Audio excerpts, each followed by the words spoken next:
রাজনীতিতে একটা কথা আছে, ব্যক্তির ভিত্তি সুদৃঢ় না হলে যেমন সফল নেতৃত্ব তৈরি হয় না, তেমনি সংগঠনও মজবুত হয় না। জি না, মাফ করবেন, সংগঠন আদর্শকে কেন্দ্র করে মজবুত হয়। কলেজ কেন্দ্রিক সংগঠন জাতীয় পর্যায়ে কোনো অবদান রাখতে পারে না, এজন্য চাই একটি রাজনৈতিক সংগঠন। তুমি কোন পার্টিকে সমর্থন করো? আমি দলীয় প্রভাব মুক্ত।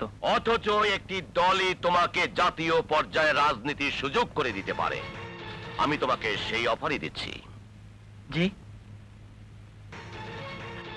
আমার ছাত্র সংগঠনের নেতৃত্ব আমি তোমার হাতে দিতে চাই। এজন্য মাসে মাসে তোমাকে কত টাকা দিতে হবে? মিস্টার চৌধুরী, আপনি মনে হয় ভুল পাত্রে দর কষাকষি করছেন। আমি বিক্রি হবার মতো পণ্য নই। ভুল চিন্তা করছো অনেক।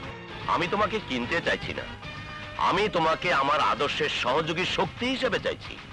আদর্শ? কি আদর্শ আপনার? টাকা দিয়ে যারা নেতৃত্ব কেনে, ভোট কেনে, তাদের আদর্শ হয় তারা কালোবাজারি, না হয় কালোবাজারিদের সহায়তাকারী, অথবা বিদেশি প্রভুদের মদতপুষ্ট তাবেদার। অনেক দেশ জাতি জানে আমি একজন স্বাধীন চেতা রাজনীতিবিদ। কিন্তু আপনার সঙ্গে কথা বলে আমি জানলাম আজ ভিন্ন কথা।